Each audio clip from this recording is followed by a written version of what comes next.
নির্বাচন আসলি আরে বাবা এক প্রার্থীও বেনামাজি থাকে না। এক হিন্দু প্রার্থী, আল্লাহে যদি আল্লাহর কসম মিথ্যে কথা বলি, এমপি প্রার্থী ছিলেন, আমার পরিচয় করবো না, কই বলতে গেছিল ওই যে ওরা না থাকলি কথা আমার সেই এলাকার মানুষও শুনতেছে। এই হিন্দু ভদ্রলোকের কারণবশত আমরা সে সময় জোট ছিল হুজুরকে সরকারের সাথে, সেই জোট নির্বাচনে হিন্দু মুসলমানদের ভোট নেওয়ার জন্য দাঁড়ায় বলতেছে আউযু বিল্লাহি মিনাশ শাইতানির রাজিম বিসমিল্লাহির রহমানির রহিম, কোয়ার সাথে সাথে সব মুসলমান কাইতে শুয়ে পড়ে ভোট দিয়ে দিছে। হিন্দু ধর্মের ব্যবসার পুঁজি বানাইছে ভোট কালেকশন করার জন্য। কতক্ষণ মেম্বারও টুপি বারে, চেয়ারম্যানও টুপি বারে, মাতুবারও টুপি বারে, এমপিও টুপি বারে, উপজেলা চেয়ারম্যান ওই সময় নামাজ পড়ে, এক মেম্বার এক আসরের নামাজ 4 বার পড়ছে ভোট কালেকশনের জন্য। মানে যে মসজিদে পড়ছে তারা তো দেখছে, আর এক জায়গায় ভোট চাতে গেছে তারা তো দেয়নি, সে জায়গায় একটু কথাবার্তা কয়ে দেয়, তোরা কথা কথি থাক, আমি আসরের নামাজটা সারিয়েছি, তার মানে নিজেরাও জানুক যে উনি নামাজ পড়ে। তুমি নির্বাচন শেষ, টুপিটা জমা দিয়ে তুই আবার যেই সেই কর্মকারের লোহা। কতক্ষণ বলি না কর্মকারের লোহা, কর্মকারের লোহা বাইরে জানেন না, দেয় ফেসবুকে কম্বল দেয়, ফেসবুকে যে ছাতার কম্বল দেয়, আপনাকে দিক কিরম কম্বল দেয় জানি না, আমাকে দিক দেয় 80 টাকা দামের কম্বল। যারে দেয় সে গায়েও দেয় না, ব্যবহারও করে না, কয়দিন নিয়ে পাপোশ বানাইছে, পরে দেয় যে ছাগল শীতকালে ব্যবহারে ডাকতেছে, ছাগলের কাকা আমারে জ্যাকেট বানাই দেন না বাড়াই, ওই সেই কম্বল যে ছাগলটা জ্যাকেট বানাইতেছে, ছাগলে তো 2 পেশাব করলে তা গেছে ভিজি, তরতরাই কাঁপছে, কাকি কাকি তাড়াতাড়ি খুলিয়ে দেন, মরি গেলাম। খুলিয়ে নিয়ে ধুয়ে মুছে তাই দিয়ে কি করবে, পরে হাড়ি ধরা নেকড়া বানাইছে। তোমার 80 টাকা দামের কম্বল, তা তো ফেসবুকে চলে গেছে আমেরিকাও।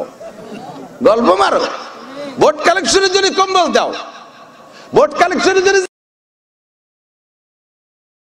তোমরের এই জাতীয় 400 ঘটনা জানা আছে, 400 বলতে গেলে কয়েক মাস ধরে লেগে যাবে। আমি সংক্ষেপে চলে যাই। গল্প সবাই জানেন, বক্তাদের কাছ থেকে শুনেছেন। রুম প্রধান, তৎকালীন রুমের সম্রাট যারা ছিল, তারা হযরত ওমরের শাসন ব্যবস্থা শুই না লোক পাঠাইছে, সরকারি লোক পাঠাইছে, যাও তো দেখে আসো ওমরের শাসন ব্যবস্থা এত সুন্দর, লোকটা কত বড়, কি বাহাদুরির সাথে চলে, তার দবদবা কি, তার শান শওকত কি, তার মুকুট কত বড়, কেমন তার চেহারা, যাও দেখে আসো। ওই টিম আইসা হযরত মদিনায় এসে খুঁজতেছে, প্রথম করতে কয় খলিফাতুল মুসলিমিনের সংসদ ভবন কো, সংসদ ভবন। আমাদের বাংলাদেশে যখন মাননীয় প্রেসিডেন্ট মরহুম এরশাদ সাহেব আমাদের জাতীয় সংসদ ভবন তৈরি করেন তৎকালীন, সেই সময় বাংলাদেশের হালাত তো একেবারেই জীর্ণ ছিল, সেই অবস্থায় বানাইছে তো বিশাল এক সংসদ ভবন। এই সংসদ ভবনে তো বিদেশকে দেখাই, এইটা হলো আমাকে কালেকশনের ব্যাগ, কালেকশনের ব্যাগ। তো শাইখুল হাদিস আল্লামা আজিজুল হক সাহেব বলছিলেন, যদি কোনো ফকির ভিক্ষা করতে যায় স্বর্ণের ব্যাগ নিয়ে, বুঝেন নাই, ফকির আইসে ভিক্ষা করতে, তার ব্যাগটা স্বর্ণের, তাহলে ওরে কিডা কি টাকা দেবে কোন, তো ওর ব্যাগই স্বর্ণের, তোর দেবো কি? বাংলাদেশ খয়রাতে বাংলাদেশ, তার ভিক্ষার ব্যাগটাই জাতীয় সংসদ ভবন, স্বর্ণের ব্যাগ, এর মধ্যে কিডা কি দেবে? আল্লাহু আকবার। এই রুমের প্রেসিডেন্ট লোক পাঠাইছে, যাও ওমরের সংসদ ভবন কেমন, বাংলাদেশের মতো না রুমেরটার মতো দেখে আসো, নাকি রানী বিলকিসের সংসদ ভবনের মতো। রানী বিলকিসের সংসদ ভবন ছিল 80 স্কয়ার ফিট, 80 স্কয়ার হাত, 80 হাত 80 হাত, একটা ইট স্বর্ণের আর একটা ইট রূপর ছিল। যে দেখো ওমরের সংসদ ভবন কেমন। ওরা এসে জিজ্ঞেস করছে খলিফাতুল মুসলিমের সংসদ ভবন কো, যে যাকেই জিজ্ঞেস করে সে মসজিদে নববী দেখাই দেয়। তখন মসজিদে নববীতে একটা ইটও নাই, একটা পাথরও নাই, গাছের খুঁটি আর খেজুর গাছে খেজুরের পাতার চাল, নিচে খেজুরের পাটির বিছানা।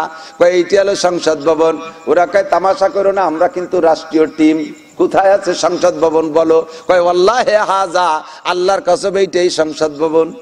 কয় তাই আইনা খলিফাতুকুম, তোমাদের খলিফা কো, তোমাদের প্রেসিডেন্ট কো, তার মুকুট কো, আইনা তাজুহু, তার তাজ কো, মুকুট কো? কয় আমাদের প্রেসিডেন্ট খলিফাতুল মুসলিমিনের মুকুট নাই। কয় মুকুট ছাড়া আবার খলিফা হয় কি করে? কয় ওয়াজ সভা দিয়ে কি হয়। আইনা গো আছে কোথায়? কয় অফিস টাইমে আসে, এমনি টাইমে বাড়ি থাকে, মসজিদে থাকে, মসজিদে গেছে পাই নাই, বাসায় গেছে। কয় কোথায় গেছে? কয় এই দিক তো দেখলাম একটা লুঙ্গি পরা, একটা গেঞ্জি গায়ে, আর একটা গামছা গাড়ে দিয়ে এই দিক গেল, এই দিক গেল, মানে খেজুর বাগানের দিক দেখাইছে। কিছুক্ষণ আগে গেছে, উন্ডার দলবল লোকজন নিয়ে সেই দিক গেছে, আবার একজন নিয়ে। আল্লাহু আকবার। দূর থেকে দেখে একটা লোক খেজুর গাছের নিচে মাথার নিচে হাত দিয়ে শুয়ে আছে, এমন ভুমসা দাড়ি, আবার মাথায় আবার বাবরি চুল, গড়ি গড়ি করতে করতে চুল দিয়ে দাড়ি দিয়ে একেবারে মুখ মাথা ঘিরে গেছে, গায়ে ধুলোবালি মাটি মাটি মাখাই গেছে, গামছাতে পড়ে গেছে গড়ইয়া। আল্লাহু আকবার। দূর থেকে দেখাইছে হাদা খলিফাতুনা, এই যে আমাদের প্রেসিডেন্ট খলিফাতুল মুসলিমিন। আল্লাহ। ওরা কয় বাদ দাও, মিথ্যে কথাই, পাগল নিয়ে এসে কোন জায়গায় একটা পাগল জোয়ারে চাই যে আছে খলিফাতুল মুসলিমিন। কথা বলতে না বলতে হযরত ওমর সজাগ হয়ে গেছে, সজাগ হয়ে উইচা বইসা মাথারে ঝাড়ি দিয়ে মাথার চুলগুলোকে ক্লিয়ার করে দাড়িকে একটু সাফ করে ওদের দিক তাকাইছে, এমন ভাবে তাকাইছে ওই কয়জনের কেমন যেন পেশাব এসে গেছে ভয়তে। তখন ওরা বলছে, হ্যাঁ এই খলিফাতুল মুসলিমিনের দ্বারা দেশ চালানো সম্ভব। তার মুকুটও লাগে না, তার বডিগার্ডও লাগে না, তার সিকিউরিটি লাগে না, তার জন্য আগে পিছে বিশকেন গাড়ি লাগে না, পলাবলি খেলতে খেলতে এক জায়গা যা লাগে না, ওটা এমনি রাস্তা দিয়ে হাঁটে গেলে বাঘ ভাল্লুক সব ভয়তে রাস্তার নিচে নামিয়া যায়। ইজা কানা উমারাকুম খিয়ারাকুম ওয়া আগনিয়াকুম সুমহাকুম ওয়া উমুরুকুম শুরা বাইনাকুম। ও দোস্ত, এখনই খুঁজে দেখেন, নকশা নমুনায় আসতেছে, ফাতাবিরু ইয়া উলিল আবসার, কথার মুঠে অন্য দিক নেবেন না। সারা দুনিয়া চোখের সামনে দেখতেছে, নিলে আমার কোনো চিন্তা নাই বন্ধু। দেখেন আফগানিস্তানের মৌলবীরা পাগড়ি বান্দা বান্দা, বড় বড় দাড়িয়ালা, কাগলে সেট পরা, পাঞ্জাবি পায়জামা পরা। এই মৌলবী কয়জন মাত্র 2টা বছর রাষ্ট্র পাইছে, দীর্ঘ প্রায় 30 বছর পর্যন্ত যুদ্ধ চলছে ওই দেশে। আগে চলছে রুশদের সাথে, তারপরে 20 বছর চলছে আমেরিকাদের সাথে, আগে 20 পরে 20, 40 বছর পর্যন্ত যুদ্ধ বিধ্বস্ত দেশ। এ দেশে কি কিছু থাকার কথা নাকি? আমেরিকা মহাশক্তি, বোমা মারতে মারতে তামা বানায় ফেলাইছে। এ দোস্ত, রাশিয়া বোমা মারতে মারতে তামা বানায় ফেলাইছে, বিল্ডিং ফিল্ডিং সব ধ্বংস করে দিয়েছে। এই মৌলবীদের হাতে আবার আল্লাহ পাক রব্বুল আলামিন রাষ্ট্রীয় ক্ষমতা দিয়েছে। আমার গল্পনা পত্রিকা পড়ে দেখেন, নিউজ আপনারা দেখতেছেন, সত্য সাক্ষী দিবেন, মিথ্যে কথা বলবেন না। খবর নিয়ে দেখেন তাদের অর্থনৈতিক অবস্থা কি। মাত্র 2 বছর ভিতরে সারা পৃথিবীর মধ্যে, সারা পৃথিবীর ভিতরে মুদ্রার মানে তারা রোল নাম্বার 3 হইছে।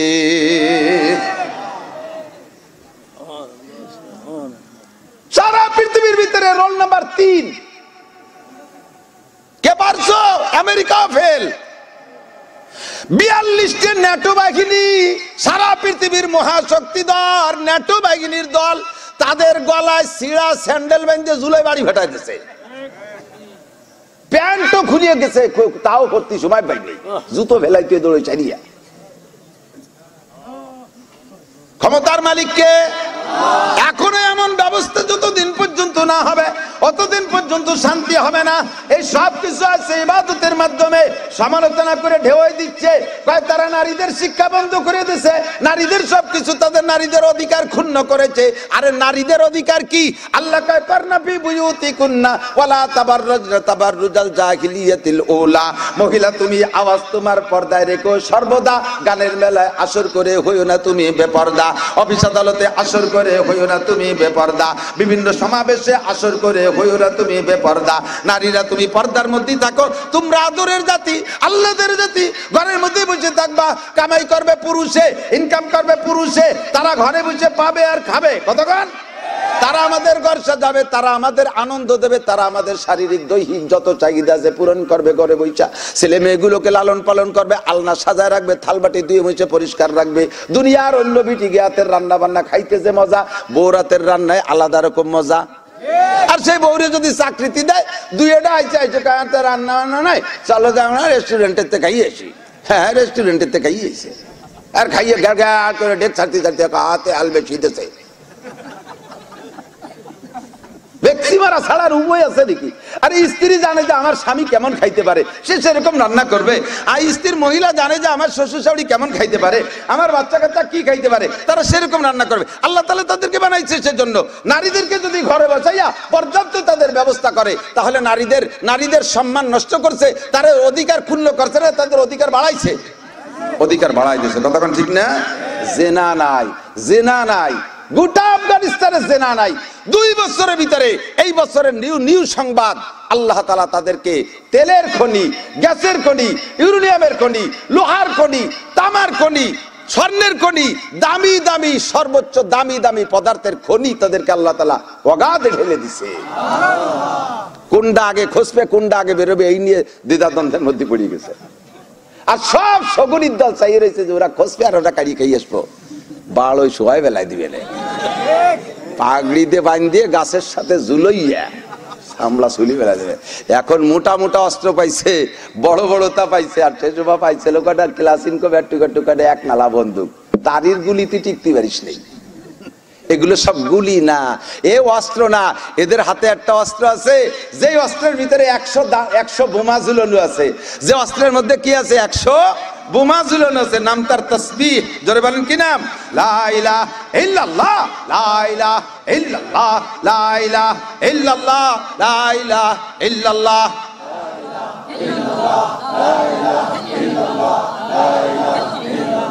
এসে মজার পান কোনটায়? এত সুন্দর আর কোনটায় শোনা যায়? লা ইলাহা ইল্লাল্লাহ মুহাম্মাদুর রাসূলুল্লাহ। ওরে মুজাহিদরা শেষ রাতে উঠে আল্লাহর কাছে কান্দে। আফগানিস্তানের সংসদ সদস্য একজনও তাহাজ্জুদ গুজার ছাড়ায় নাই। শেষ রাতে উঠে মালিকের কাছে মুনাজাত করে, ও আল্লাহ, ত্রুটি বিচ্যুতি তুমি ক্ষমা করে দাও। স্বাধীন রাষ্ট্র আমাদেরকে দিয়েছো, এদেশের ভিতরে শান্তির ব্যবস্থা করো। খাদ্য সংকট দূর হয়ে গেছে, অর্থনৈতিক সংকট দূর হয়ে গেছে। সারা দুনিয়ার থেকে সমস্ত নিষেধাজ্ঞা, যার যারটা নিষেধাজ্ঞার ভিতরে রয়েছে, আল্লাহ কয় তুরা দুনিয়ার মানুষ নিষেধাজ্ঞা জারি করবি। আমি ফাতাহনা আলাইহিম বারাকাতিম মিনাস সামাই ওয়াল আরদ, আসমান আর জমিন থেকে শান্তি আর রহমতের বরকতের সব দরজা তাদের জন্য খুলে দেব। তাদের কাছে 2 কেজি 3 কেজি ওজনের একটা বেগুন হয়, এক বেগুনে এক গোষ্ঠীর 3 ওয়াক্তের রান্না হয়ে যায়। কয়টা খাবি? কয়টা খাবি? আল্লাহু আকবার। বন্ধুরে, লাফাতাহনা আলাইহিম বারাকাতিম মিনাস সামাই ওয়াল আরদ। শান্তি যদি পাইতে চাও ফালিয়াবুদু রাব্বা হাযাল বাইত। শান্তি চান তো? মাওলানাও কইছে, আমিও কই, শান্তি চান? শান্তি চান? একজন মানুষ কি জীবনে অশান্তির মুনাজাত করছেন? আল্লাহ, জীবন ভরে চোখ দিয়ে দেখলাম, কাল সকালে যেন চোখ দিয়ে কানা হয়ে যায়। এ কেউ কয়? আল্লাহ, আমার স্ত্রী আমাকে দারুণ ভালোবাসে, কাল সকাল থেকে যেন জুতো দিয়ে বাইরে হয়। এ কেউ কয়? আল্লাহ ইরিদান লাগাইছে যেন পাকা দারে শিল পড়ে সব শেষ হয়ে যায়। এ কেউ কয়? অশান্তি কেউ চায় না, শান্তি সবাই চায়। শান্তি যদি পাইতে চাও তাহলে ফালিয়াবুদু রাব্বা হাযাল বাইত। এ আমার প্রাণ প্রিয় যুবকরা, আমার দিক তাকা। সরকারের কাছে চাকরিতে চাকরি পাবি না, কারণ সরকারের সব চাকরি ভ্যাকান্সি বুক। তখন একটা খালি রয়ে তোমার দেবে কোনটা? মাঝে মাঝে লোকাল বাসে উঠি, মাঝে কদিন আমার ড্রাইভার ছিল না, লোকাল বাসে মাপিলি গেছি। আমি উঠছি, আমারে তো হুজুর সবাই চেনে, ড্রাইভাররা, সুপারভাইজার চেনে, কোনো যে পরিবহন ভাড়া লাগে লাই, আমারে নিয়ে একটা জায়গা বসায় দেয়। দেই যে লোকাল বাসে লোক দাঁড়ানো, আমিও দাঁড়ানো। এক মস্তান উঠে সুপারভাইজার সিট যা, জানিস আমার বাড়ি গোপালগঞ্জ, অমুক জায়গা, সিট যা। সে সুপারভাইজার ভয়তে করে, ভাই একটু দেরি আর ওই যে গোপালপুর যে একটা নামবে না, ওই জায়গায় আপনারা বসাই দেবেন, আর কেউ বসতে দেবেন, আমি ওইটা ঠিক দিয়ে রাখছি। আয় এক্ষুনি সিট দিতে হবে। বয়তে সুপারভাইজার পিছনে চলে গেছে, ও তো কেরাবেরা বাধা নিছে। আমি তার কারণে তো ভাই বসে পড়, বসিস জায়গা দাঁড়াইছিস কে? বসবো কোন জায়গা? সিট তো খালি নেই। আমি তার সিট খালি নাই, তা চাইস কে? তুই দেখছিস সিট খালি নাই, তা চাইস কে? কথা কন, সিট খালি নাই তো চাইস কে? সিট খালি করে তারপরে সিট চা। সিট খালি হোক, সিট খালি। সরকারের কাছে চাকরি নাই, সরকারের কাছে চাকরি চাও, সরকার চাকরি। তোমার কি যোগ্যতা? কেমন? ডিসি যোগ্যতা। তা ডিসি হও, পাবো কোন জায়গায়? 64 জেলায় 64 জন আছে, তা আমার দেবে কনে? তাই চাও কা? তোমার কি যোগ্যতা? আমার টিএনএস যোগ্যতা। তাই না, এক জায়গায় এক অফিসে বসে বলো, কোন জায়গাতে আছে লোক, তাই তোমার দেবে কোন জায়গা? সেনাবাহিনী তিনি কয় যোগ্যতা লাগবে? 2.5 লাখ, তা তো আছে, তা তোমার দেবে কোন জায়গা? পুলিশ লাগবে কত? লাগবে 2.5 লাখ, তাও তো আছে, তা তোমার নেবে কোন জায়গা? তোমার জীবনের সুখ শান্তি যদি তুমি মনে করো যে এগুলো তোমার রিজিকের উপকরণ, এর মাধ্যমে আসবে, তাহলে তোমাকে রিজিক চাইতে পাইতে হলে, আরে তুই তো চাকরি করে পয়সা রিজিক চাচ্ছিস, আল্লাহ পাক রব্বুল আলামিন যদি দেয়, তোমারে চাকরি করায় দেবে না, বরঞ্চ তোমারে এমন বানায় দিতে পারে যে তোমার অধীনে 200 চাকরি করবে। পারে পারে। এর জন্য আল্লাহ পাক একটা শর্ত দিয়েছে, ফালিয়াবুদু রাব্বা হাযাল বাইত, এই ঘরের মালিকের ইবাদত কর। করলাম তো ইবাদত, তা তো হয় না, তা কি আর নামাজ তো পড়ি, কি জন্যই পড়ো? নামাজ যদি চাকরির লোভে পড়ো তাহলে পাবা না, নামাজ যদি ফসলের লোভে পড়ো পাবা না। নামাজ পড়বে কার লোভে? আল্লাহু আকবার। আল্লাহ পাক রব্বুল আলামিন বলেন, ও বান্দা, ওয়ালা ইউশরিক বিইবাদাতি রাব্বিহি আহাদা ওয়া মা উমিরু ইল্লা লিয়াবুদুল্লাহ মুখলিসিনা লাহুদ্দিন। এই ইবাদত হবে একমাত্র কার জন্য? নামাজ পড়ি কার জন্য? রোজা রাখবেন কার জন্য? বারবার আল্লাহ কইতে কইতে ক্লান্ত হয়ে যাবেন? যতবার বলবেন তত কইছে অত নেকি পাবেন। নামাজ পড়বেন কার জন্য? রোজা হবে কার জন্য? টুপি দাড়ি কার জন্য? জামা পাগড়ি কার জন্য? তবলিগ সরমুনাই কার জন্য? মসজিদ মাদ্রাসা কার জন্য? দান খয়রাত কার জন্য? তিলাওয়াত করি কার জন্য? জোরে জিকির ফিকির কার জন্য? দিন ধর্ম কার জন্য? সব করবো আল্লাহর জন্য। ওমা উমিরু ইল্লা লিয়াবুদুল্লাহ মুখলিসিনা লাহুদ্দিন। এর মধ্যে শিরিক ঢুকাতে পারবেন না। এর মধ্যে শিরিক, শিরিক কাকে বলে? এই কাজগুলো করে যদি মানুষের কাছ থেকে প্রশংসা চান তাহলে শিরিক হয়ে গেল, কোনো বেনিফিট থাকবে না। তুমি দাঁড়িয়ে রাখছো কেন? ওই মুরব্বী দাঁড়িয়ে রাখছেন কেন? ওই বুড়ো কালে দাঁড়িয়ে না রাখলে মানছি কি কয়, এই জন্যই দাঁড়িয়ে রাখছে। তাহলে এই দাড়ি মানুষের মুখ বন্ধ করার জন্য, এটা আল্লাহ আল্লাহ রাসূলের খুশি করার জন্য না। দাড়ি দাড়ির জায়গায় ঝুলিয়ে বেড়াবে, অথচ তুমি নেকি পাবা না। আপনি যে নামাজ পড়তেন না, পড়েন, কয় যে বোর জ্বালায় আর নাতি ভুতা জ্বালায় টিকতেই পারিনি, সে দায়িত্ব মসজিদে আসছি, আসলে আসতাম না। আছে না নাই? এই বয়সে নামাজ না বলি মানসিক কি কয়, এই জন্য আইছে মানসিক কি কয় ঠেকানোর জন্য। এর নাম হলো শিরক ফিল ইবাদত। মসজিদেরটা বানাই দিয়ে এখানে কিন্তু আমার নাম, আমার আব্বার নাম থাকতে হবে। হ্যাঁ, মসজিদ হবে আর বেটারে নামাজ পড়বে। তুই গুড়ার ডিমও পাবি না, গুড়ার ডিমও পাবি না। গুড়ায় তো ডিম হয় না, তাও পাবি না। কতক্ষণ মাদ্রাসা করে দিয়ে ওর মধ্যে আমি মাদ্রাসা করতে পারি, সভাপতি আমাকে বানাইতে হবে। মসজিদ করে দিতে পারি, ওর মধ্যে মুতাআল্লি সভাপতি আমাকে বানাইতে হবে। কেন? মসজিদ বানাই দিচ্ছে আল্লাহর ঘর, আল্লাহ যারে পছন্দ করে তারে ওর মধ্যে সভাপতি সেক্রেটারি বানাবে। কতক্ষণ না কেন? কোন কাজের ভিতরে শিরিক ফিল ইবাদত রাখবো না, ইখলাসের সাথে সব কাজ করবো আল্লাহর কাছে। চরমুনাই প্রত্যেক বছর যায়, আইসিএ চার দোকানে গল্প দেয়, খালেক মোল্লা তুমি গেছিলে এবার ফাল্গুনি? না যাবো যাবো ভাবছিলাম, তা ওই নেই। আমি জীবনও ছাড়ি না, অগ্রাণ ফাল্গুন দুটির একটাও মিস করি না। যাও, তোমার উপকার হয়। তুমি এই জায়গায় চার দোকানে গল্প মারো কা? বুঝতে চাও যে তুমি চরমনের বড় আসে? এই তুমি এবার নিসাবি চিল্লা দেছো? না দেবো দেবো ভাবছি, তা পরে হলো না, পাট কাটা এসে গেছে, সেই জন্য আর হলো না। আমি জীবনও নিসাবি চিল্লা ছাড়ি না। ছাড়ো না, তোমার লাভ, তুমি এই জায়গায় গল্প মারো কা? হ্যাঁ, উনি যে তাহাজ্জুদ পড়ে এইটা শুনবে কিভাবে? মানুষের কয় যে প্রত্যেক রাত্রে ওই সোহাগ পরিবহন যায় না, ও কর্ণে যায়, আমি কিন্তু টের পাই। কিভাবে জানেন? ওই সময় আমি তাহাজ্জুদের জন্য উঠি, ওই সোহাগ পরিবহন করতে যে তাহাজ্জুদ শুনে দিচ্ছে ওইটাকে। শিরক ফিল ইবাদত। কিছু দান করে ক্যামেরা করিয়া সারা দুনিয়া ভরে ফেসবুকে ছেড়ে দেয়। কি জন্য দান করলেন? আল্লাহর হস্তে। খুদার কসম তুমি বান্দার হস্তে করছো, আল্লাহর হস্তে করো নাই। যদি আল্লাহর হস্তে করে থাকে তাহলে ক্যামেরা করে ফেসবুকে দিলে কে? কথা কন। যাকাত দেয় ফেসবুকে, কম্বল দেয় ফেসবুকে, যে ছাতার কম্বল দেয়, আপনাকে দিক কিরম কম্বল দেয় জানি না, আমাকে দিক দেয় 80 টাকা দামের কম্বল। যারে দেয় সেও গায়েও দেয় না, ব্যবহারও করে না। কয়দিন নিয়ে পাপোশ বানাইছে, পরে দেয় যে ছাগল শীতকালে ব্যবহারে ডাকতেছে, ছাগলের কাকা আমারে জ্যাকেট বানাই দেন না বাড়াই, ওই সেই কম্বল যে ছাগলটা জ্যাকেট বানাইতেছে। ছাগলে তো দুই পেশাব করলে তাকেছে ভিজিও তত্তরাই কাঁপতে, কাকি কাকি তাড়াতাড়ি খুলিয়ে দেন, মরি গেলাম। খুলিয়ে নিয়ে ধুয়ে মুছে তাই দিয়ে কি করবে, পরে হাড়ি ধরা নেকড়া বানাইছে। তোমার 80 টাকা দামের কম্বল, তা তো ফেসবুকে চলে গেছে আমেরিকাও। গল্প মারো। ভোট কালেকশনের জন্য কম্বল দাও, ভোট কালেকশনের জন্য বিটিকে কাপড় দাও, যাকাতের কাপড়, এগুলো সব রিয়া। এতে 1 পয়সারও নেকি হবে না। কথা বলেন। ওয়ালা ইউশরিক বিইবাদাতি রাব্বিহি আহাদা। এদিক তাকান, একটা মাকুলা আছে খুতবার ভিতরে, হাদিস না। অনেক উলামা কিরাম মনে করে যে হাদিস, এটা হাদিস না, খুতবাতুল হাকামের মধ্যে আছে।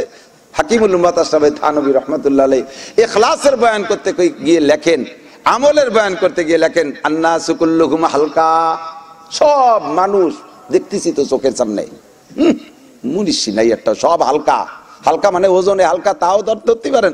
হালকা মানে ক্ষতিগ্রস্ত, হালকা মানে চরম ক্ষতির ভিতরে আছে। সব মানুষ চরম ক্ষতির মধ্যে আছে। ইল্লাল আলিমুন, ইল্লাল আলিমুন, ইল্লাল আলিমুন। শুধু আলেম কয়জন একটু ভালো আছে, সাধারণ পাবলিক সব শেষ। শুধু মৌলবী কয়টা ভালো আছে। এরপরে মৌলবী কতগুলো নিয়ে কয়দিন চলার পরে কয় না আল আলিমুনা কুল্লুহুম হালকা, মৌলবীরাও হালকা। শুধু ইল্লাল আমিলুন, এদের মধ্যে যে কয় মৌলবী আমল করে ওই কয়জন একটু ভালো আছে। পরে আমল করা লাগে নিয়ে ঘুরিয়ে ঘুরিয়ে দেয়া যায়, এক একজন এক এক উদ্দেশ্যে আমল করে। কেউ পিসাবের খুশির জন্য, কেউ মা বাপের খুশির জন্য, কেউ এলাকার মানুষের প্রশংসা পাওয়ার জন্য, কেউ কোনো পদ পাওয়ার জন্য। দেখেন না নির্বাচনের সময় মৌলবীকে খালি দোষ দেয়, মৌলবীকে খালি দোষ দেয়, মৌলবীরা ধর্ম ব্যবসায়ী। আরে এটা তো আমাদের নৈতিক দায়িত্ব। আমরা যদি এই ব্যবসা নাই করতাম, আমাদের ব্যবসার কথা তো আল্লাহ বলে দিয়েছেন হালাদুল্লুক আলাতে, যারা তোমাদের একটা ব্যবসা আমি শিখিয়ে দেবো, এটা তো আমরা করি। কিন্তু এটার গালি হিসেবে যদি ব্যবহার করো, তাহলে আমাদের চাইতে ধর্ম ব্যবসা তোমরা করো। আমরা এই ধর্মের ব্যবসা দিয়া দুনিয়ার কোনো লোভ দেই না। কথা বলেন, এই মৌলানা কালেকশন করছে কি কইয়া 1000 টাকা দেন, কবরে নে কি পাবেন, মা বাপ জান্নাতে যাবে, তাই কইছে না? বলছে যে 1000 টাকা দেন, আগামীকাল 2000 টাকা দেওয়া হবে, হইছে? তাহলে আমরাই ধর্মের ব্যবসা করি, আখেরাতের প্রলোভন দেই। কিন্তু তোমরাই ধর্মরে সামনে রেখে দুনিয়া কেন যে নির্বাচন আসলি, আরে বাবা এক প্রার্থীও বেনামাজি থাকে না। এক হিন্দু প্রার্থী, আল্লাহে যদি আল্লাহর কসম মিথ্যে কথা বলি, এমপি প্রার্থী ছিলেন। আমার পরিচয় কব না, কই বলতে গেছিল, ওই যে ওরা না থাকলি কথা আমার সেই এলাকার মানুষও শুনতেছে। এই হিন্দু ভদ্রলোকের কারণবশত আমরা সে সময় জোট ছিল হুজুরকে সরকারের সাথে, সেই জোট নির্বাচনে হিন্দু মুসলমানদের ভোট নেওয়ার জন্য দাঁড়ায় বলতেছে আউযু বিল্লাহি মিনাশ শাইতানির রাজিম বিসমিল্লাহির রহমানির রহিম। কোয়ার সাথে সাথে সব মুসলমান কাইতে শুয়ে পড়ে ভোট দিয়ে দিছে। হিন্দু ধর্মের ব্যবসার পুঁজি বানাইছে ভোট কালেকশন করার জন্য। কতক্ষণ মেম্বারও টুপি বারে, চেয়ারম্যানও টুপি বারে, মাতুবারও টুপি বারে, এমপিও টুপি বারে, উপজেলা চেয়ারম্যান ওই সময় নামাজ পড়ে। এক মেম্বার এক আসরের নামাজ 4 বার পড়ছে ভোট কালেকশনের জন্য। মানে যে মসজিদে পড়ছে তারা তো দেখছে, আর এক জায়গায় ভোট চাতে গেছে তারা তো দেয়নি। সে জায়গায় একটু কথাবার্তা কয়ে দেয়, তোরা কথা কথি থাক, আমি আসরের নামাজটা সারিয়েছি, তার মানে নিজেরাও জানুক যে উনি নামাজ পড়ে। তুমি নির্বাচন শেষ, টুপিটা জমা দিয়ে তুই আবার যেই সেই কর্মকারের লোহা। কতক্ষণ বলি না কর্মকারের লোহা, কর্মকারের লোহা বাড়ি জানেন না? কর্মকারের লোহা পিঠে শব্দটা মিলেলি কি হয় কত? যেই সেই, যেই সেই। কর্মকার তো বাড়ি হয়, আর শব্দের লোহায় শব্দ দেয় কি কয়? যেই সেই। লোহাই কয় যে তুমি যতই বাড়িও আমি লোহা শোনা হব না রে, যেই সেই। বেশি বেশি কাঁচি কুদাল হবো, কিন্তু লোহাতে শোনা হবো না। কতক্ষণ কর্মকারের লোহার আওয়াজ কিরকম ওই রকম শোনা যায় না? যে একজন তো ওই যে মাজায় গামছা বাঁধে কাছাই দিয়ে 5 কেজি হ্যামার দিয়ে বাড়ি হয়, ওরটা একটু জোরে হয়। আর বসা কর্মকার ছোট্ট একটা বাড়ি দেয়, দেয় না? দুইটা মিলে কি কয়? যেই সেই, যেই সেই। আমি এই কর্মকারের লোহার দোকানে যে ওই বসা যে বাড়ি দেয়, ওর বাড়িতে লোহা বাড়ে বলে না, কিন্তু ওরটা বাড়ি দেয়, দেখছেন না? ওরটা বাড়ি দেয়। তো ওর বাড়িটা দেওয়ার কি দরকার? ওরে 1000 সে বাড়িতে দিক। পরে লক্ষ্য করছি যে না, ওরটা হলো টার্গেট দেয় যে এই জায়গা দাও, ও জায়গা চিনে দেয়। এই যে জায়গা চিনে দিই তোর জোরে বাড়ি দেওয়া লাগে না, তার দুইটা মিলে যেই সেই। নির্বাচনের সময় টুপি দাড়ি নামাজ পাগড়ি, নির্বাচন চলে গেলে যেই সেই, যেই সেই। নির্বাচনের আগে আরে আপনাদের এলাকা না, সারা দুনিয়া জুড়ে চলতেছে এই কৌশল। ধর্মের ব্যবসার পুঁজি বানাইয়া দুনিয়া কামাই করে খাচ্ছে, আর উলামায়ে কিরামরে ধর্ম ব্যবসায়ী বলে। এটা চরম বেঈমানি ছাড়া আর কিছু না। কথা বলেন ঠিক? মোহাব্বতের সাথে বলো, ভালোবাসার সাথে বলো, তোমাকে থ্যাংক ইউ দেবো, তোমাকে স্বাগতম জানাবো, গালে একটা চুমো দেবো, ঠাট্টা করে কবা ইনশাআল্লাহ দুনিয়ায় কিছু না করতে পারলে আসো, ওই বেড়ার ওই পাশে যাই, শেষে খেলা হবে কিনা খেলতে করতে পারে। খালি কবরে যা মাটি তলে, তারপরে দেওয়া হবে যে কাজে কারা জিততে পারে। দুনিয়ায় তো কয়ে যাচ্ছ, কিছু বলতে পারতেছি না। আমার প্রাণ প্রিয় যুবকরা, যে দলেরই হও না কেন, যুবলীগ হও, আমলীগ হও, কৃষক লীগ হও, ছাত্র লীগ হও, যুব দল হও, কৃষক দল হও, ছাত্র দল হও, বিএনপি আমলীগের যে দলেরই হও না কেন, তোমরা যুবকরা সমাজে মাস্তানি তোমরাই করো, মাতবাড়ি সর্দারি তোমরাই করো, ভালো কাজও তোমরা করো, আর উশৃঙ্খলা বেয়াদবিও তোমরাও করো। সাবধান থাকবা কখনো যেন তোমার কর্মকাণ্ডে আচার আচরণে কখনো বেয়াদবি প্রকাশ পেয়ে না যায়। বেয়াদবি যদি করে বসো, কোন নেতার পালাই পড়া, নেতার হুকুমে তুমি আলেম ওলামার সাথে বেয়াদবি করো, মাদ্রাসার ছাত্রদের সাথে বেয়াদবি করো, মসজিদ মাদ্রাসার সাথে বেয়াদবি করো, পীর মাশায়েখদের সাথে বেয়াদবি করো, বেশি দেরি না ইনশাআল্লাহ, বেশি দেরি না ইনশাআল্লাহ আল্লাহ তাআলা তোমাকে রাস্তাঘাটে যেখানে যেখানে শোয়াই দেবে। এমনও হতে পারে যে তোমার লাশ, তোমার অঙ্গ প্রত্যঙ্গ খুঁজে পাওয়া যাবে না। ফ্রান্সের ওই যে ম্যাক্রোর দেশে নবী পাকের ব্যঙ্গচিত্র তৈরি করছে যেই আর্টিস্ট, এই 2 দিন আগে গাড়ি অ্যাক্সিডেন্ট করছে, এমন যে তার গাড়িটা পুড়িয়ে ছাই হয়ে গেছে, 3 বছর যাইয়ে পারলো না, আল্লাহ দিয়ে দিয়েছে শোয়াইয়া। পারে ইন্না বাচ্চা রাব্বিকা লাশাদীদ, তোমার রবের ধরা বড় কঠিন, সাবধান থাকবা। আদব তাজ ইস্তেআজ লুৎফে ইলাহি বেনে বরসার বেরো হার যাকে খাই, যাহা কিছু করো না কেন ভদ্রতার সাথে করবা। কোন নেতার পালাই পড়ে বেয়াদবি করছো তো মরছো, বেয়াদবি করছো তোমার নেতা তোমারে বাঁচাইতে আসতে পারবে না। ক্যান্সার কি নেতা দেয় না আল্লাহ দেয়?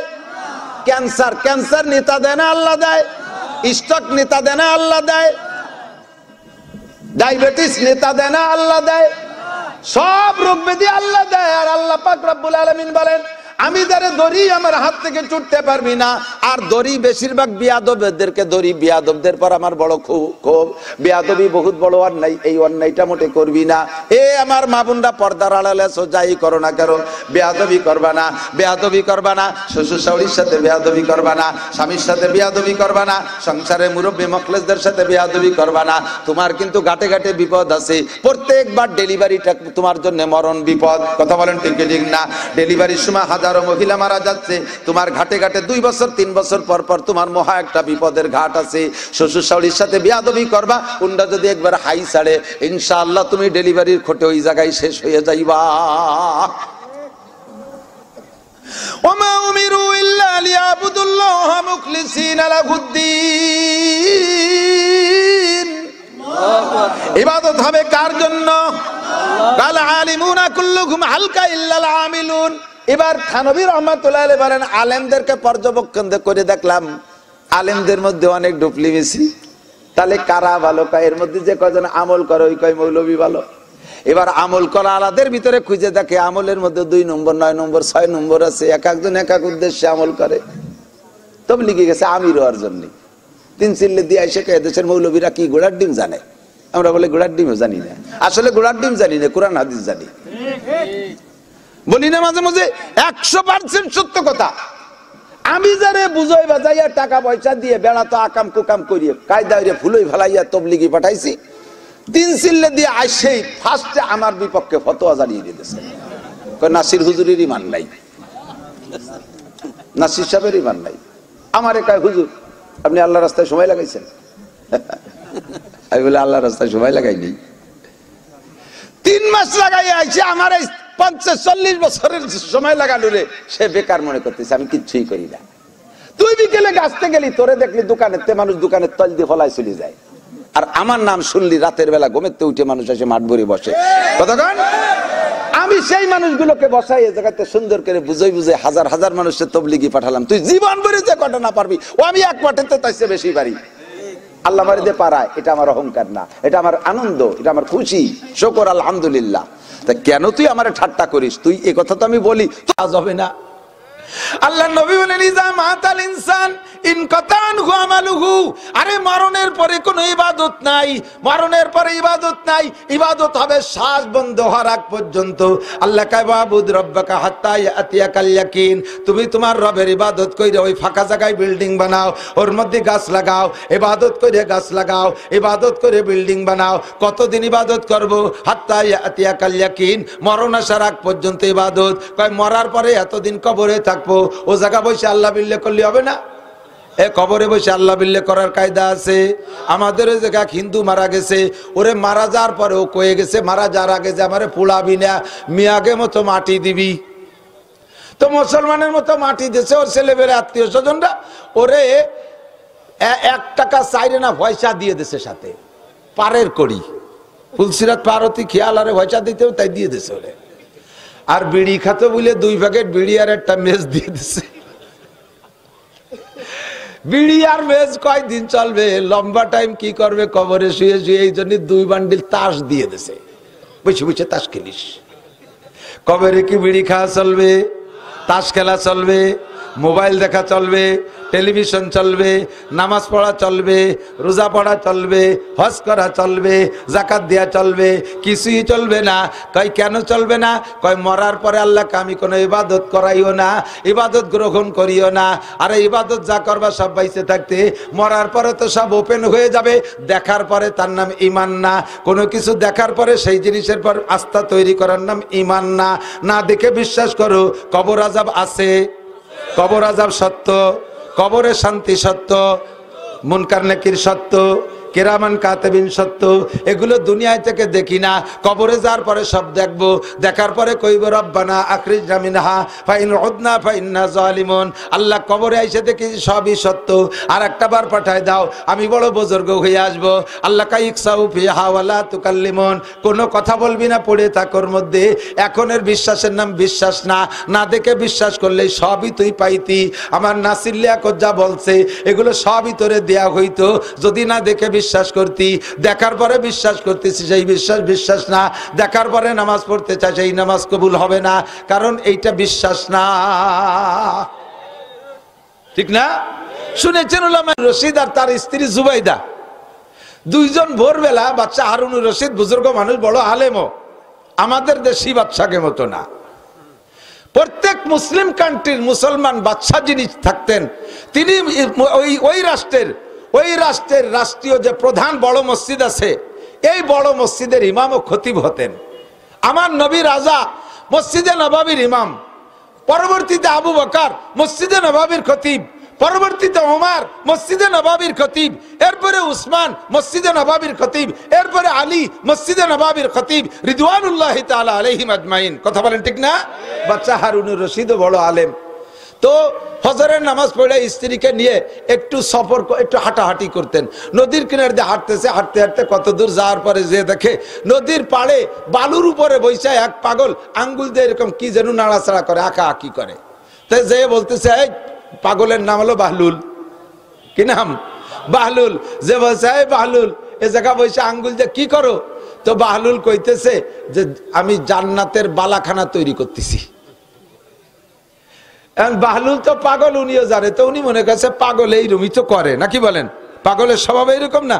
এক পাগল হুশ হওয়ার পরে, পাগল থাকতেও তারা দেখছি, হুশ হওয়ার পরেও দেখছি, পাগল থাকতে দেখি শুকনো গোবর দিয়ে বস্তা ভরে, সিঁড়া কাপড় চুপুড় যা আছে রাস্তাঘাটে কাগজ বস্তা ভরে। আমার এলাকায় ছিল নসু পাগল, মরার পরে ওর ঘরের থেকে 500 বস্তা বের করে ফেলানো হয়েছে। এইরকম পাগল একটা বস্তা ভরছে সবকিছু দিয়ে। হুশ হওয়ার পরে কইলাম যে তুই এই পাগল থাকতে এগুলো ভর্তি কে? এই পচা কাপড়, ছিঁড়া নেকড়া, তারপরে কাগজ টাগজ এগুলো দিয়ে বস্তা ভর্তি কে? কয় যে আমি দেখতাম যে দেশের সব মানুষ পাগল হয়ে গেছে, এইগুলো সব স্বর্ণ পড়ে রয়েছে রাস্তায়, কেন বাড়ি নেয় না? শুকনো গোবরে দেখতাম দলা ধরা সোনা, ছিঁড়া কাপড়ে দেখতাম যেন কাপড় স্বর্ণের কাপড়, সিরা কাগজে দেখতাম স্বর্ণের কাগজ পড়ে রয়েছে। ইয়া মানুষ নেয় না কেন? মানুষ এত পাগল কে? তাই আমি একাই হুশ আছি, এই জন্যই বস্তা ভরতেছি। পরে হুশ হয়ে দেয় যে বাড়ি গু গোবরে বেরিয়ে গেছে। এতদিন আমি পাগল ছিলাম, এরা ভালো। তো পাগল এরকম এলোমেলো করে, বালাখানা বানায়। তো বাচ্চা হারুনুর রশিদ বলতেছেন তো বালাখানা বানায় কি করিস? কয় বেশি। কত বেশি? কয় 4 আনা। 4 আনা চেনেন? মুরব্বীরা তো 4 আনা চেনে, বুলাভান 4 আনা চেনে না।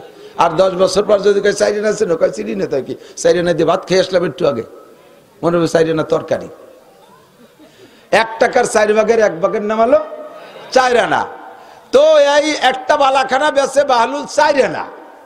এখন বাচ্চা হারুনের রশিদ মনে করছে ওর মনে হয় সাইরে না হলে আজকের দিন প্রয়োজন মেটবে, এই জন্যই সাইরে নাই জান্নাতের বালাখানা বিক্রি হয় নাকি? ওর কাছে জুবাইদার কয় চলো যাই। পাগল, সাইরে নাই জান্নাতের বালাখানা। জান্নাতের বালাখানা তুই চিনিস? লাবিনাতুম মিন ফিদ্দা লাবিনাতুম মিন যাহাব, একটা ইট স্বর্ণের একটা ইট রূপার। এইরকম বালাখানা এ যে হাজার হাজার হবে, যারা হাফেজে কোরআন তাদের বালাখানা হবে ৬,৬৬৬ তালা। যারা শুধু আলহামদুলিল্লাহ হাফেজ তার বালাখানা হবে ৭ তালা, সাথে ইন্না তাইনা পারে 10 তালা, সাথে কুলহু পারে 14 তালা, সাথে ভালাক পারে 18 তালা, সাথে নাচ পারে 22-24 তালা। এভাবে বালাখানা বাড়তি থাকবে। আর সে বলে সাইরে নাই বেছে। তো জুবাইদা চিন্তা করলো যে কইছি যখন পাগল তার একটা কিনি। জুবাইদা কইতে আমার একটা দাও, বাচ্চা না নেয় নানিক আমার একটা দাও। সাইরে নাই দিয়ে জুবাইদা একটা কিনছে। এখন ওই বালাখানা তো রাতে ধরাই দেয় না, ওটা তো বেচতে যেয়ে পাবে। ঘুরে ফিরে চলে আসছে, রাত্রে ঘুমাইছে। বাচ্চা হারুনুর রশিদ রহমাতুল্লাহ আলাইহি স্বপ্নে দেখতেছেন যে দুনিয়া ধ্বংস হয়ে গেছে, কিয়ামত হয়ে গেছে, গারদ হয়ে গেছে, এরপরে জান্নাত জাহান্নাম কায়েম হয়ে গেছে, উনি জান্নাতেও গেছেন। তো জান্নাতের একটা গলি দিয়ে উনি হাঁটতেছেন, হাঁটতে হাঁটতে কত দূর যেয়ে দেখে যে বিশাল আলিশান একটা বালাখানা। ওইটার সামনে যে দাঁড়াইছে, সামনে ফেরেশতা দাঁড়িয়ে আছে, বলছে ভাই এটা কি? কয় এটা জান্নাতি বালাখানা। কয় যে এই বালাখানা এত সুন্দর, হ্যাঁ এটা জান্নাতি বালাখানা। এ বালাখানা কার? কয় যে এটা জুবাইদার বালাখানা, আপনার স্ত্রী জুবাইদার বালাখানা। তো স্ত্রীর বালাখানা যেহেতু আমি একটু যাই। কর না না না, আপনার স্ত্রী এখনো যাই নাই, পরের বালাখানা আপনি ঢুকবেন কে? কয় যে স্ত্রীর বালাখানা কিভাবে হলো? কয় যে আজকে ভোরে ওই যে বাহলুলির কাছ থেকে কেনছে সেই সাইরেনার বালাখানা আইডিয়া। বাদশা ঘুম ভেঙে গেছে, ওরে চলবো না, আবার ঢুকতেও দিল না। ঘুম ভেঙে গেছে, ফজর পর্যন্ত আল্লাহ বিল্লে কইরা ফজরের নামাজ পড়ে স্ত্রীরে না কইয়া আবার চলছে সেই বালাখানা কিনতি। আবার স্ত্রী নিয়ে সেই নদীর পাড়ে যে দেয় যে সেই বাহলুল আবার ওই সে বালির মধ্যে আঙ্গুল দিয়ে আঁকা আঁকি হচ্ছে। বাহলুল কি করিস? কয় বালাখানা তৈরি করতেছি। কি করবি বালাখানা তৈরি করে? কয় বেচবো। কত বেচবি? কয় যে কত দেবেন? কয় যে তুই চা কত চাবি? কয় যে আজকে আপনি আপনার সারা রাষ্ট্র যদি ধরে আমারে দেন তবু আপনার কাছে আজকে বালাখানা বিক্রি করব না, আপনার কাছে বালাখানা বেচবো না। কেন বেচবি না? কয় যে কালকে যদি বেচ কিনতেন তাহলে সাইরে নাই পাইতেন, কালকের ডালো শুনে বিশ্বাস করার উপরে আপনি বালাখানা পাইতেন। আর আজকে তো বেচতে ঘুরিয়ে আইছেন, দেখিয়ে বালাখানা কিনতে আইছেন। আজকের ডার নাম ইমান না, কালকে কিনলে ইমান ছিল। জুবাইদা কালকে কিনছে, ও পেয়ে গেছে। আমানতু বিল্লাহ আল্লাহু আকবার। যালিকাল কিতাবু লা রাইবা ফীহি হুদাল লিল মুত্তাকিন আল্লাযীনা ইউমিনুনা বিল গায়ব। না দেখে বিশ্বাসের নাম হলো ঈমান। কথা বলেন, না দেখে বিশ্বাসের নাম কি? ঈমান। জান্নাতের মধ্যে গাছ লাগাইবেন, বিশ্বাস করেন দুনিয়ায় বৈশা কবর আযাব আছে, কবরে শান্তি শাস্তি আছে, এগুলো সবই বিশ্বাস করি। কথা বলেন, বিশ্বাস করি। ও দোস্ত, এখন প্রত্যেকটা আমল দিয়ে জান্নাতের ভিতরে আপনি বালাখানা তৈরি করবেন, গাছ লাগাবেন, ওর ভিতরে সবকিছু করবেন। এই আমলের নাম হলো ইসলাম।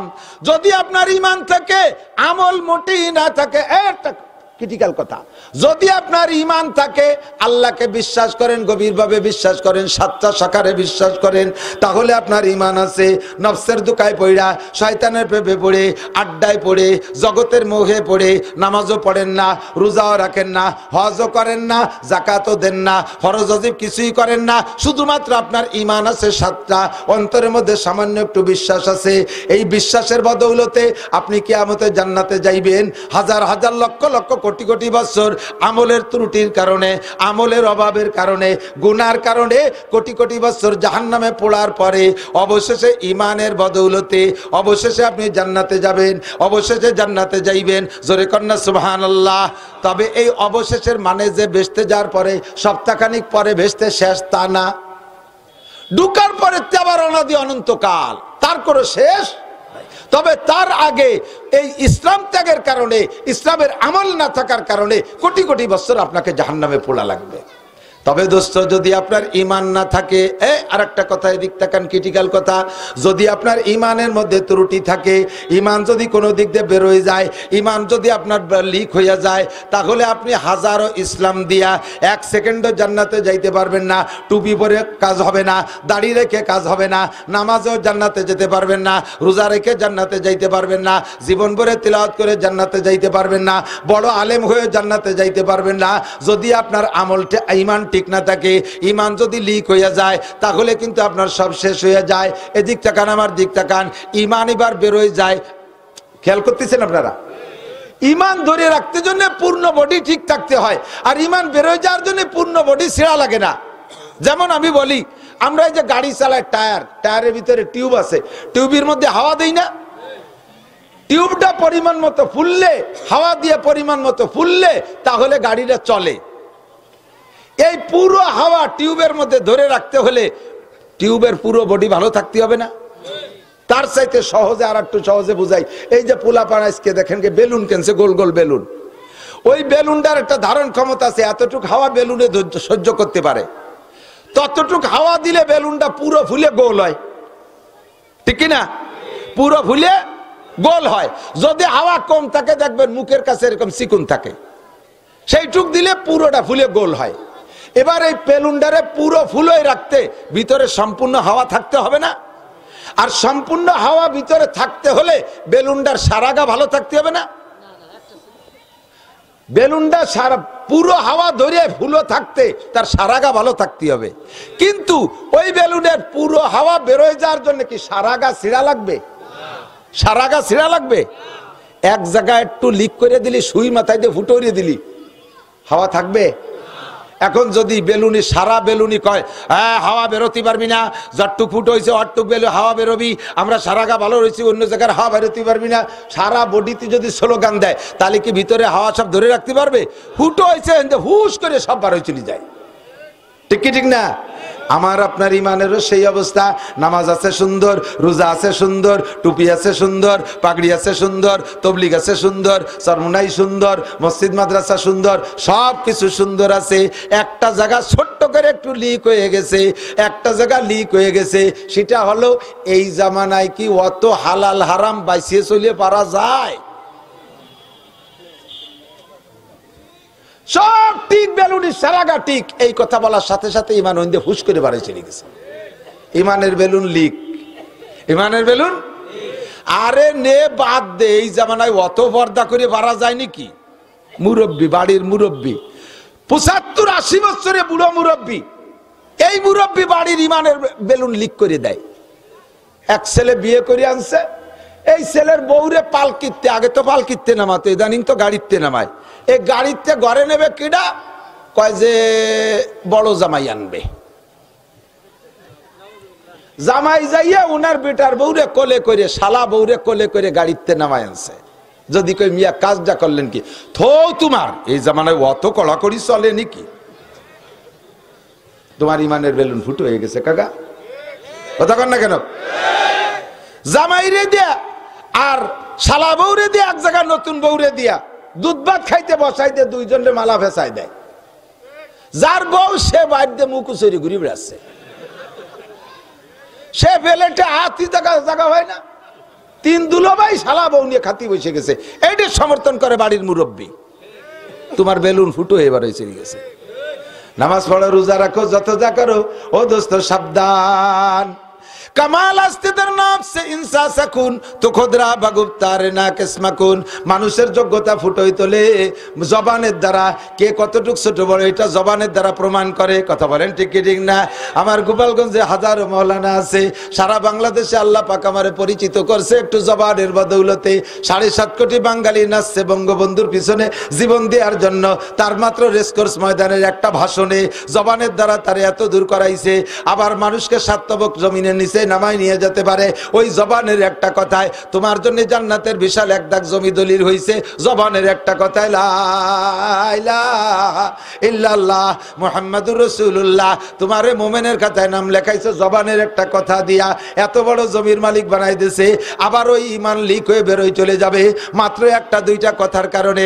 এই জন্য আমার নবী ঈমানকে পাহারা দেওয়ার জন্য খুব শক্ত ভাষায় বলেন, আখলিস দীনাকা ইয়াকফিকাল আমালুল কলিল, আখলিস দীনাকা ইয়াকফিকাল আমালুল কলিল। তোমার ঈমানকে খাঁটি করো, তোমার ঈমান রে পিওর করো, তোমার ঈমান রে পাহারাদারি করো, তোমার ঈমানকে রক্ষা করো, এই তোমার ঈমানকে হেফাজত করো। ইয়াকফিকাল আমালুল কলিল, তাহলে অল্প আমলের দ্বারা জান্নাতে চলিয়া যাইতে পারবা।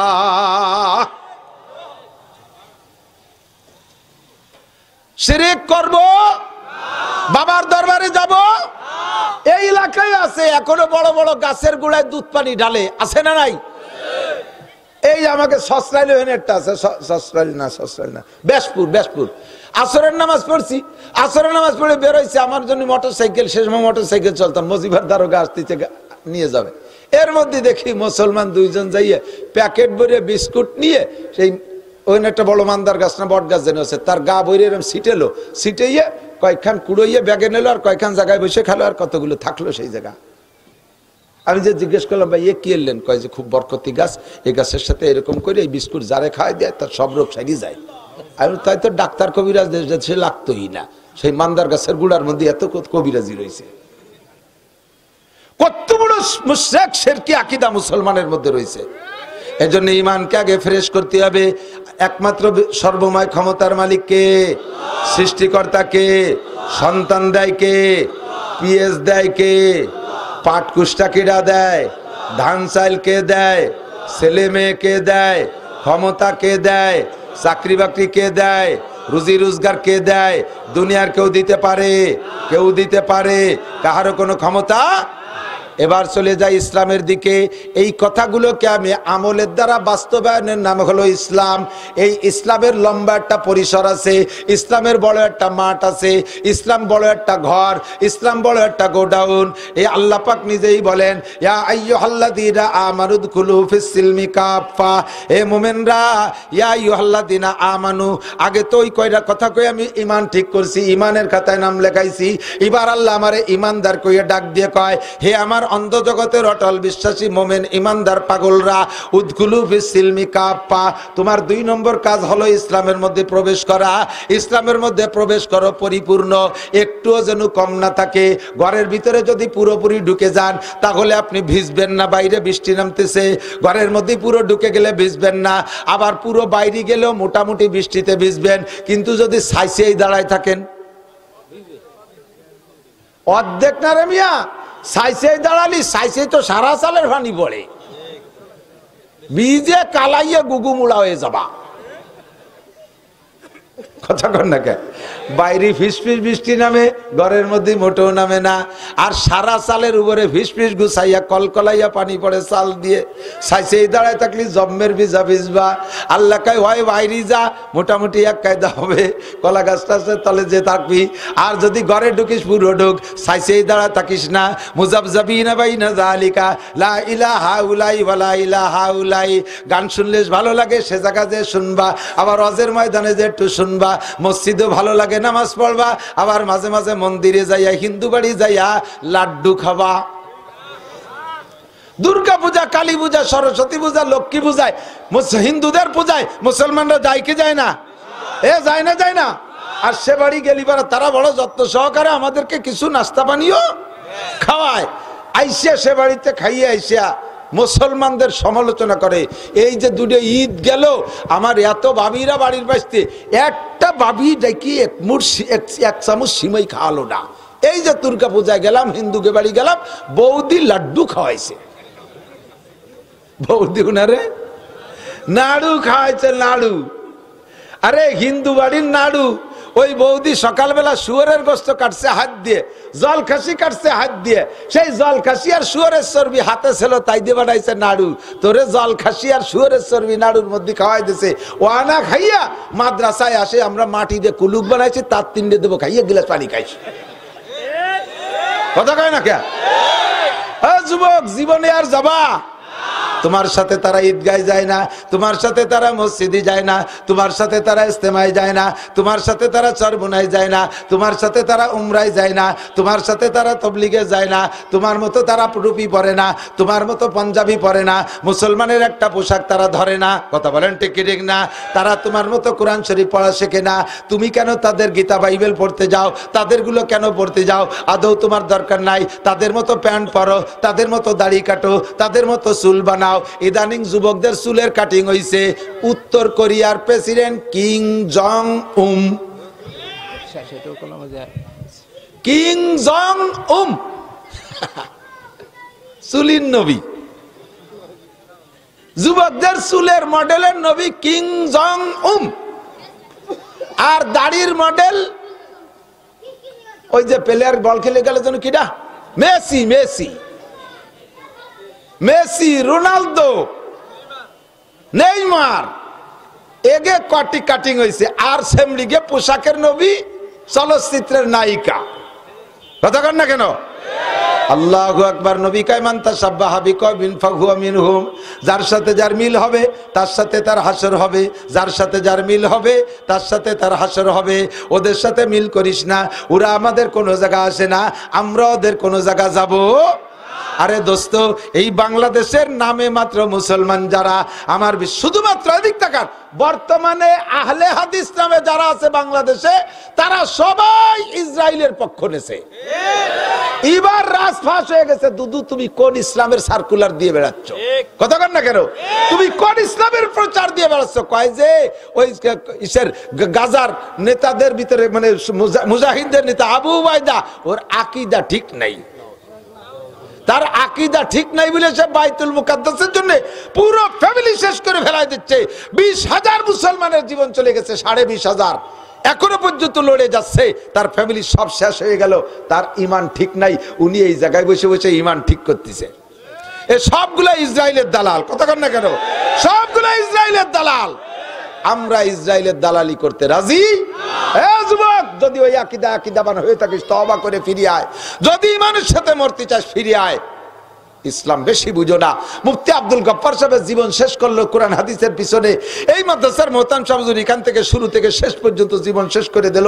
বাংলাদেশের লক্ষ লক্ষ উলামায়ে কিরাম, ভারত পাকিস্তানের লক্ষ লক্ষ উলামায়ে কিরাম জীবন শেষ করলো কোরআন হাদিসের পিছনে।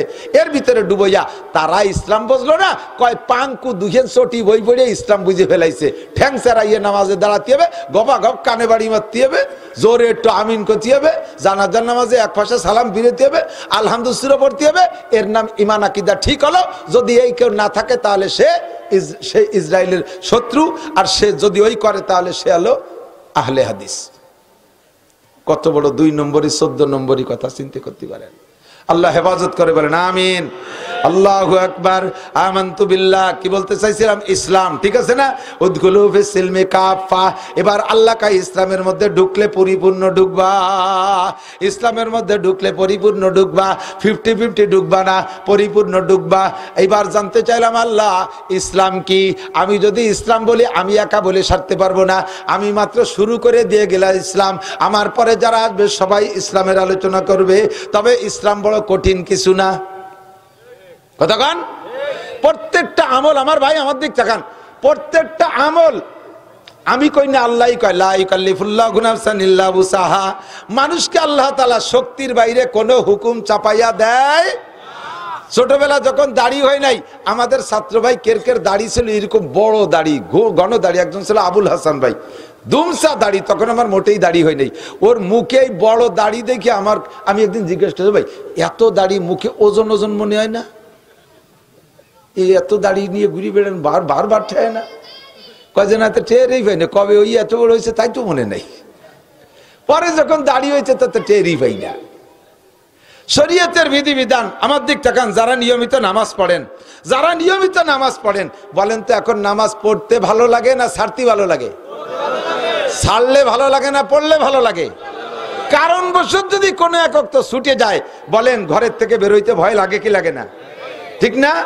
ও যুবক, তোরা যারা নামাজ না পড়িস, তুই করে বলতেছি, রাগ করিস না, আদরের সাথে স্নেহের সাথে ভালোবাসার সাথে বলতেছি, তোরা যারা নামাজ না পড়িস, আজকে ঈশার নামাজটা পড়িস, দেখবে রাত্রে ঘুমটা হবে সুন্দর। দেখবি মনের মধ্যে একটা আলাদা আনন্দ পাবি। ফজরের নামাজ পড়ে ঘর থেকে বের হবি, দেখবি যে মনের ভিতরে একটা আলাদা সাহস আসবে যে আজকে আমি যে কাজে যাবো ইনশাআল্লাহ আমি সফল হব। আমি আমার মালিককে খুশি করে বেরোইছি, আমি আল্লাহর হুকুম মেনে বেরোইছি। মনের ভিতরে একটা আলাদা সাহস আসবে। কথা বলেন? যেদিন তুমি পরীক্ষা দিতে যাবা, ফজরের নামাজ তুমি পড়বা, দেখবা যে ইনশাআল্লাহ সেই দিন তোমার মনে হিম্মত সাহস বেশি হবে, পরীক্ষাটাও সুন্দর হবে। শরিয়াতের কোনো কাজ কঠিন না। যখন শরিয়াত তবিয়াতে পরিণত হয়ে যায়, শরিয়াত যখন তবিয়াতে পরিণত হয়, তখন আর কোনো কাজ করতে কষ্ট লাগে না। শরিয়াতের কোনোটা খারাপ লাগে না। তবিয়াতে সেট করার আগ পর্যন্ত একটু কষ্ট হয়। জীবনে কোনোদিন মসজিদে যান নাই, এরকম করে ভালো ভালো আল্লাহ আল্লাহ লোক আছে না? কোনোদিন মসজিদে যাই নাই। আমি এরকম এক আল্লাহ আল্লাহ নিয়ে গেছি তবলিগি, ওই দিন বুঝছি যে কোনোদিন মসজিদে যাইনি। বাইরের থেকে তশকিল করছি, নিয়ে গেছি, ব্যাটিং বুটিং মাচাইয়ে গেছে, যাইয়ে জুতো পাই যে মসজিদের মধ্যে চলে গেছে। কে জুতো জুতো খেলে কয়ে আমি তো আমার ঘর ভরি জুতো ভরিয়ে ঘুরে বেড়াই। তাহলে ও বোঝা যায় যে কোনোদিন মসজিদে ঢোকে নাই। তারপরে জুতো খুলাইছি, এরপরে ব্যাটিং থুয়ে যে পেশাব করতে বসে গেছে, এক বাড়ির দিক ফিরে এই রান এই পর্যন্ত 12 দিয়ে বিড়ি একটা দরাইয়ে যে হেনে বসে গেছে। আমি কই আল্লাহ, এ যদি এই বাড়ির বিটিরা দেয় তো কেড়াইল দিয়ে বড় সবাই ফেলবে। এইটা কি তবলিগ? আমি পিছন দিয়ে যাইয়া একটা তার লুঙ্গিরে আর একদিক ফিরে লুঙ্গি টেনে টেনে হাঁটুগিরি দিয়ে কইছি বিড়িটা ফেলাও যদি মসজিদে 3 দিন থাকতে চাও। এ পাড়ার মানুষ আমাকে 3 দিন খাওয়াবে, আগের থেকে দাওয়াত দিয়েছে, তুমি যা শুরু করছো ভাত না মাইর খেয়ে যেতে হবে। আল্লাহ জীবনেও কোনোদিন মসজিদে যায় না। এরে মসজিদে যা শিখাইতে বেশ কষ্ট হয়েছে। জুতো মসজিদে ঢোকার সময় কোন পাও আগে খুলতে হবে? খুলতে হবে কোন পাও? জুতোর থেকে খুলতে হবে বাম পাও। জুতোর থেকে খুলতে হবে বাম পা। মসজিদে ঢুকতে হবে ডান পা। তা কি হয়? যে পাও খুলছে সেই পাওতে ঢুকে যাবে না। সুন্নত হলো জুতোর থেকে পা খুলে ওই জুতোর উপরে পা বাম পা রাখবেন, এরপরে ডান পা খুলে ডান পা ঢুকিয়ে পরে বাম পা ঢুকাবেন। এই যে একটা হজবরল ভাব, এইটা আপনার কাছে একটু পেশি পেশি মনে হচ্ছে। বেরোনোর সময় আবার বাম পা বেরোবেন আগে, কিন্তু জুতোর মধ্যে দেবেন ডান পা আগে। সিস্টেম কি? বাম পা বেরোয় জুতোর উপরে রাইখা, জুতোর উপরে দাঁড়াইয়া ডান পা বেরোয় জুতোর মধ্যে ঢুকিয়ে পরে বাম পা ঢুকাবেন। 4টে সুন্নত। খোলার সময় 2টা, খুলিয়ে খুলছেন 2টা সুন্নত, আবার ঢুকছেন একটা সুন্নত, 3টা। আবার বেরোনোর সময় পরার ভিতরে 2টা সুন্নত, 2 পায়ে 2টা সুন্নত, আবার বেরোইছেন একটা সুন্নতি তরিকায় বাম পা আগে দিয়ে। এই 6টা সুন্নতের পর আমল করতে আপনার একটু কষ্ট হয়। বাথরুমের ভিতরে কোন পা দিয়ে আগে ঢুকতে হবে? বাম পা। খুলতে হবে কোন পা? বাম পা। ও জায়গা ঠিক আছে। জুতো খুলবেন আগে, যদি জুতো খুলে ঢুকতে হয়। তবে বাথরুমের ভিতরে খালি পায়ে বাথরুম করবেন না। খালি পায়ে বাথরুম করলে জেহেন কমে যায়, সুন্নতের মুস্তাহাবের খেলাফ। জুতোর পায়ে জুতোর পর বসবেন। এবং স্বাস্থ্যসম্মত, অনেক সময় খালি পায়ে বসলে নিচের থেকে বাথরুমের ভিতরে অনেক জীবাণু থাকে, ওটা পার মধ্যে দিয়ে ঢোকে, আর পায়ে জুতা থাকলে ওটা ঢুকতে পারে না। বাম পা আগে খুলবেন, ঢুকাবেন বাম পা, এরপরে ডাইন পা। বেরোনোর সময় আবার ডাইন পা বেরোবেন আগে, ডাইন পা বেরোয় জুতোর মধ্যে ঢুকাবেন, বাম পা পরে বেরোয় জুতোর মধ্যে ঢুকাবেন। 4টে সুন্নত হলো। বাইরে থাকতে একটা দোয়া পড়বেন, আল্লাহুম্মা ইন্নী আউযু বিকা মিনাল খুবুসি ওয়াল খাবায়েস। বাইরে বেরোয় এসে দোয়া। বাথরুমের মধ্যে থেকে কোনো দোয়া নাই। এক জায়গায় লেখা দেখি যে বাইরে থেকে এই দোয়া, ভিতরে থেকে এই দোয়া, এই লেখছে। বাইরে ঘরে বাথরুমের ভিতরে থেকে কোনো দোয়া নাই। বাইরে বেরোয় এসে দোয়া পড়বেন, গুফরানাকা আলহামদুলিল্লাহ ইল্লাযী আযহাবা আনিল আযা ওয়া আফানি। সকল প্রশংসা ওই আল্লাহর, যে আল্লাহ পাক আমাকে ফারেক করে দিয়েছেন। আল্লাহর কাছে ক্ষমা চাই যে আল্লাহ পাক আমাকে বিপদ থেকে মুক্তি দিয়েছে, এমন জিনিসের থেকে যেটা আমার পেটের মধ্যে থাকলে আমার ক্ষতি হতো। এই বাথরুম পেটের মধ্যে যদি আটকে যায়, উপকার না ক্ষতি? কয় যে উপকারিত, তাহলে ভাত কম খাওয়া লাগবে না। পেট হুইলে মরিয়ে যাবা কাকা, অসুস্থ হয়ে যাবে। পায়খানা ময়লা, এটা বিষ, বেরোয় দেয়া উপকার না ক্ষতি? ক্ষতি না উপকার? কাজে এ জায়গা আল্লাহর দোয়া, আল্লাহ শুকর আদায় করবো, ঠিক না? এগুলো সব ইসলাম। এগুলো সব কি ইসলাম। প্রত্যেকটা সুন্নতের পর আমল করবেন, প্রত্যেকটা সুন্নত খুঁটিয়ে খুঁটিয়ে আমল করবেন। এগুলোর নাম হলো আপনার ইসলাম। উদখুলু বিসমিল্লাহ কাফা, যা বলতে চাইছি, লা ইউকাল্লিফুল্লাহু নাফসান ইল্লা উসাহা। শক্তির বাহিরে আল্লাহ কোনো হুকুম চাপায় দেয় নাই। কতক্ষণ? এগুলো যদি আপনার অভ্যাসে পরিণত হয়ে যায়, তখন আর আপনার এই কল্পনা করা লাগবে না সেম কোয়ালিটি অফ মোটরসাইকেল চালানো। আমার দিকে এদিক খেয়াল করতে হবে। প্রত্যেকটা যুক্তির সাথে শরীয়তের মাসালা যদি আপনি মিলিয়ে নেন, আরবিতে বলা হয় সুরতে মাসালা। আমরা কিতাব পড়াই, ফিকহের কিতাব, আর ওর সাথে একটা মাসালা বলে একটা বাস্তব উদাহরণ দিয়ে দেই, এরকম সুরতে মাসালা। এই সুরতে মাসালাটাই যুক্তি, এইটাই হলো উদাহরণ। এটা খেয়াল রাখলে পর আপনার মাসালাটা মনে থাকবে। শরীয়তের কোন বিধান আমার শক্তির বাহিরে আল্লাহ চাপাইয়া দেয়, ঠিক না? নামাজ পড়তে কি লাগে? অজু লাগে কি লাগে না? নামাজ পড়তে অজু লাগে না? বিনা অজুতে নামাজ হবে? জোরে কান হবে?